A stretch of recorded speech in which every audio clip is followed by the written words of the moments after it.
नमस्कार, आप देख रहे हैं बिजनेस टुडे बाज़ार और आज हम बात करेंगे सुज़लोन एनर्जी के बारे में। दरअसल इस कंपनी के बारे में यूँ कहें कि इस स्टॉक्स के बारे में कुछ ना कुछ खबर रहती है, हलचल रहती है। तो आज जो हलचल है वो ये है कि कंपनी ने अपनी सालाना रिपोर्ट जारी की है और सालाना रिपोर्ट में कंपनी ने अपने रिस्क के बारे में बात की है।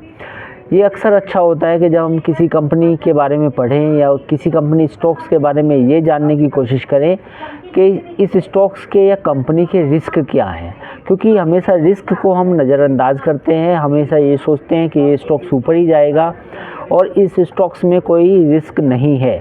बट सालाना रिपोर्ट जो होती है, जो मुझे लगता है कि सभी को पढ़नी चाहिए, उसमें रिस्क के बारे में अलग से सेक्शन होता है और कंपनी अपने रिस्क के बारे में ज़्यादा बात करना पसंद करती है।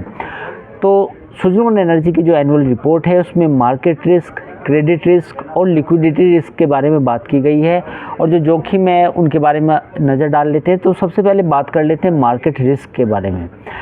बेसिकली इसमें इंटरेस्ट रेट रिस्क और फॉरेन करेंसी का रिस्क शामिल है।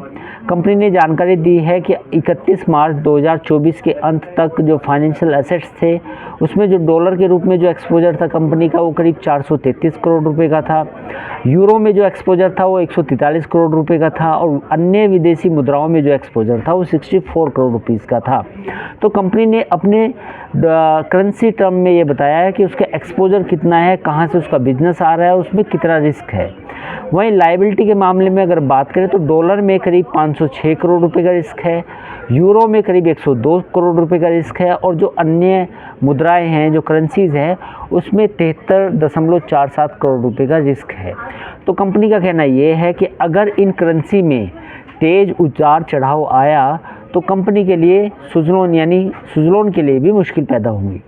अब वहीं सेंसिटिविटी की अगर हम बात करें तो सभी फैक्टर अगर स्थिर रहे तो मार्च 2024 के आंकड़ों में कंपनी टैक्स और इक्विटी से पहले मुनाफे में डॉलर के मुकाबले में यूरो में ज़्यादा चेंजेस देखने को मिले थे। तो कंपनी का कहना यह है कि आने वाली तिमाहियों में या साल में देखना होगा कि डॉलर में ज़्यादा चेंजेस आते हैं यूरो में। अब कंपनी ने अपनी एनुअल रिपोर्ट में क्रेडिट रिस्क के बारे में बात की है। उनका कहना यह है कि इसमें ट्रेड रिसीवेबल्स, फाइनेंशियल इंस्ट्रूमेंट से जुड़े हुए जितने भी जोखिम हैं वो शामिल हैं। कंपनी का ये कहना है कि जो ट्रेड रिसीवेबल्स हैं उसमें ग्रुप का जो जोखिम है, जो सुज़लोन का जो जोखिम है वो सीमित है, क्योंकि कंपनी का ये दावा है कि जो कंपनी के कस्टमर बेस है वो एक जगह फोकस नहीं है। इसमें लगातार जो कस्टमर बेस है वो डाइवर्सिफाइड है और ग्रुप इन पर लगातार नज़र बना के रखता है कि जहाँ से ट्रेड रिसीवेबल्स आने हैं, यानी कंपनी को जो पैसा आना है, जो उधार का जो एक तरह से पैसा होता है कि थोड़ी देर में आएगा, 4 महीने में आएगा, 3 महीने में आएगा, वो उस पर कंपनी की नज़र है और वो डाइवर्सिफाइड है। फाइनेंशियल इंस्ट्रूमेंट की बात करें तो उसमें कैश कंपोनेंट कितना है, टर्म डिपॉजिट कितना है और म्यूचुअल फंड में कितना निवेश है, तो इसके बारे में जानकारी दी गई है। अब कंपनी ने लिक्विडिटी रिस्क के बारे में बात की है। कंपनी का ये कहना है कि जब कंपनी अपनी वित्तीय स्थिति उतनी ख़राब हो जाती है कि वो देनदारियाँ ना चुका पाए तो उसके बारे में बात की है।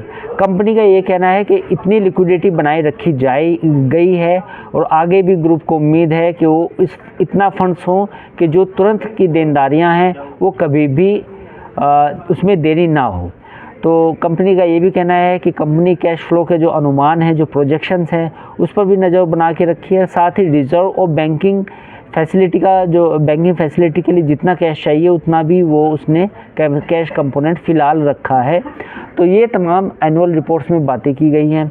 जैसा कि आपको मालूम होगा कि सुज़लोन एनर्जी काफ़ी बजिंग स्टॉक है और सुज़लोन को एनर्जी को लेके हमने काफ़ी सारी वीडियो बनाए थे, जैसा कि आपने देखा होगा।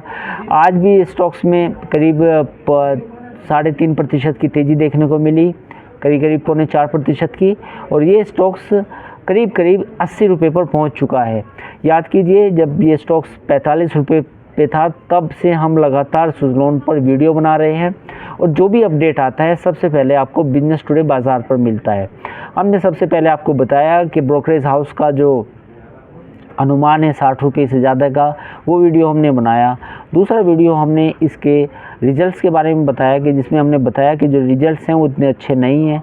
फिर सुज़लोन एनर्जी ने जो अधिग्रहण करने वाली खबर थी वो हमने आपको बताई, और जब 75 रुपये के ऊपर ये स्टॉक्स गया तो भी हमने आपको सुज़लोन एनर्जी के बारे में जानकारी दी, और आज करीब करीब ये 80 के पार जाने की तैयारी कर चुका है। एक वीडियो हमने सुज़लोन एनर्जी पर ये भी बनाया है कि क्या ये स्टॉक 100 के पार जाएगा, तो वो आप ज़रूर देखें। वो आपका बहुत बहुत धन्यवाद, आपने बिजनेस टुडे बाज़ार को समय दिया।